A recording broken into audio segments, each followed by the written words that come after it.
सन 1881 की बात है जब एक प्रोफेसर ने एक स्टूडेंट से पूछा, ये धरती, ये ब्रह्मांड, ये पूरा आकाश, क्या ये सब भगवान ने बनाया है? तो स्टूडेंट ने जवाब दिया, हाँ।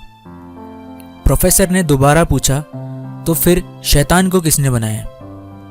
क्या शैतान को भी भगवान ने बनाया है? तब उस स्टूडेंट ने कोई जवाब नहीं दिया, लेकिन उस स्टूडेंट ने उस प्रोफेसर से एक प्रश्न पूछने की अनुमति मांगी। प्रोफेसर ने अनुमति दी तो स्टूडेंट ने पूछा, क्या ठंड का कोई वजूद है?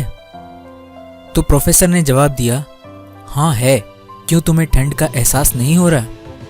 स्टूडेंट ने जवाब दिया, क्षमा कीजिए सर, आपका उत्तर गलत है। ठंड का कोई अस्तित्व ही नहीं है।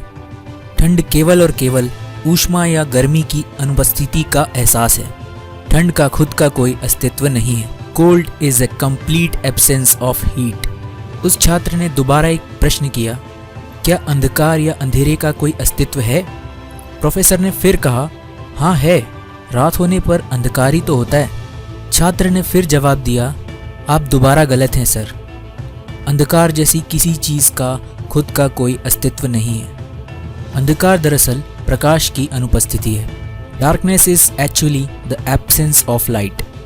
हम हमेशा प्रकाश और ऊष्मा के बारे में पढ़ते हैं, ठंड या अंधेरे के बारे में नहीं। ठीक उसी प्रकार ईविल या शैतान का कोई अस्तित्व नहीं है। असलियत में शैतान प्यार, विश्वास और ईश्वर में आस्था की अनुपस्थिति का एहसास है। शैतान का खुद का कोई अस्तित्व नहीं है। Evil is actually the absence of love, faith and true belief in God. वो छात्र और कोई नहीं बल्कि स्वामी विवेकानंद जी थे। तो आइए जानते हैं भारतीय संस्कृति को विश्व स्तर तक पहचान दिलाने वाले महापुरुष स्वामी विवेकानंद के बारे में। स्वामी विवेकानंद का पूरा नाम नरेंद्रनाथ विश्वनाथ दत्त था। इनका जन्म पश्चिम बंगाल कोलकाता में एक कुलीन उदार परिवार में हुआ। उनके 9 भाई बहन थे। इनके पिता विश्वनाथ दत्त कोलकाता हाईकोर्ट में अटॉर्नी जनरल थे जो वकालत करते थे। विवेकानंद की माता भुवनेश्वरी देवी सरल एवं धार्मिक विचारों वाली महिला थी। स्वामी विवेकानंद के दादा दुर्गा दत्त संस्कृत और फारसी के विद्वान थे, जिन्होंने 25 वर्ष की उम्र में ही अपना परिवार और घर त्याग कर सन्यासी जीवन स्वीकारा था। नरेंद्र बचपन से ही शरारती और कुशाग्र बुद्धि के बालक थे। उनके माता पिता को कई बार उन्हें संभालने और समझाने में बहुत परेशानी होती थी। बचपन में उन्हें वेद, उपनिषद, भगवद गीता, रामायण, महाभारत और वेदांत अपनी माता से सुनने का शौक था और योग और कुश्ती में विशेष रुचि थी। स्वामी विवेकानंद 1879 में प्रेसिडेंसी कॉलेज की एंट्रेंस परीक्षा में फर्स्ट डिवीजन लाने वाले प्रथम विद्यार्थी बने। उन्होंने पश्चिमी तर्क, जीवन और यूरोपीय इतिहास की पढ़ाई जनरल असेंबली इंस्टीट्यूट से की। 1881 में उन्होंने ललित कला की परीक्षा पास की और 1884 में स्नातक की डिग्री पूरी की। नरेंद्र ने डेविड ह्यूम, इमैनुअल कैंट और चार्ल्स डार्विन जैसे महान वैज्ञानिकों और दर्शन शास्त्रियों के काम का अध्ययन कर रखा था। स्वामी विवेकानंद हर्बर्ट स्पेंसर के विकास सिद्धांत से प्रभावित थे और उन्हीं के जैसा बनना चाहते थे। उन्होंने स्पेंसर की किताब को बंगाली में परिभाषित किया है।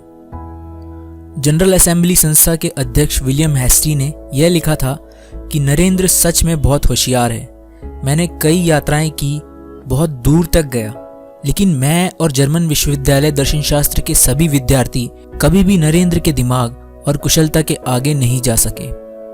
वेस्टर्न कल्चर में विश्वास रखने वाले उनके पिता विश्वनाथ दत्त अपने पुत्र को अंग्रेजी शिक्षा देकर वेस्टर्न कल्चर में रंगना चाहते थे, लेकिन नियति को तो कुछ और ही मंजूर था। नरेंद्र के पिता की 1884 में अचानक मृत्यु हो गई और परिवार दिवालिया हो गया।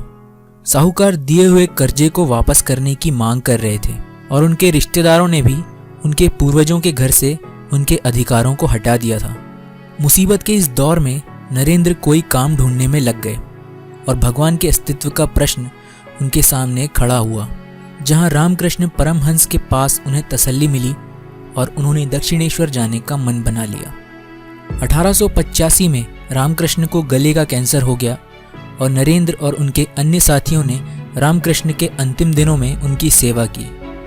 रामकृष्ण ने अपने अंतिम दिनों में उन्हें सिखाया कि मनुष्य की सेवा करना ही भगवान की सबसे बड़ी पूजा है। रामकृष्ण ने नरेंद्र को अपने मठवासियों का ध्यान रखने को कहा और अपना उत्तराधिकारी नियुक्त किया। 1886 में रामकृष्ण परमहंस का निधन हो गया। सन 1893 में अमेरिका के शिकागो शहर में विश्व धर्म परिषद का आयोजन किया गया, जहां पर स्वामी विवेकानंद ने एक ऐतिहासिक भाषण दिया। विवेकानंद के शुरुआती संबोधन sisters and brothers of America कहते ही वहां उपस्थित विश्व के 6000 विद्वानों ने लगातार करीब 2 मिनट तक तालियां बजाई। अगले दिन के सभी अखबारों ने यह घोषणा की कि विवेकानंद का भाषण सबसे सफल भाषण था, जिसके बाद सारा अमेरिका विवेकानंद और भारतीय संस्कृति को जानने लगा। इससे पहले अमेरिका पर इस तरह का प्रभाव किसी हिंदू ने नहीं डाला था। विवेकानंद 2 साल तक अमेरिका में रहे। इन 2 सालों में उन्होंने हिंदू धर्म का विश्व बंधुत्व का संदेश वहाँ के लोगों तक पहुँचाया। अमेरिका के बाद स्वामी विवेकानंद इंग्लैंड गए। वहाँ की मार्गरेट नोबेल उनकी फॉलोअर बनी, जो बाद में सिस्टर निवेदिता के नाम से प्रसिद्ध हुई। 1897 में उन्होंने रामकृष्ण मिशन की स्थापना की। दुनिया के सभी धर्म सत्य हैं और वह एक ही ध्येय की तरफ जाने के अलग अलग रास्ते हैं, ऐसा रामकृष्ण मिशन की शिक्षा थी। 4 जुलाई 1910 को स्वामी विवेकानंद ने महासमाधि लेकर अपने जीवन का त्याग किया, जिसकी भविष्यवाणी उन्होंने पहले ही कर दी थी कि वह 40 साल से ज़्यादा नहीं जिएंगे। अपनी मृत्यु के पहले स्वामी विवेकानंद ने पैदल ही संपूर्ण भारत भ्रमण किया और एक सन्यासी जीवन जिया। अगर विवेकानंद चाहते तो अपनी पूरी जिंदगी अमेरिका या यूरोप के किसी शहर में ऐशो आराम के साथ बिता सकते थे, लेकिन उन्होंने अपनी आत्मकथा में कहा है कि मैं एक सन्यासी हूँ। हे भारत देश, तुम्हारी सारी कमजोरियों के बावजूद मैं तुम्हें बहुत प्रेम करता हूँ। स्वामी विवेकानंद के जन्मदिन 12 जनवरी को भारत में राष्ट्रीय युवा दिवस के रूप में मनाया जाता है। स्वामी विवेकानंद के जीवन से प्रभावित होकर कई महान हस्तियों जैसे निकोला टेस्ला और नरेंद्र मोदी ने विवेकानंद की जीवन शैली को अपनाया और एक सन्यासी की तरह जीवन जिया।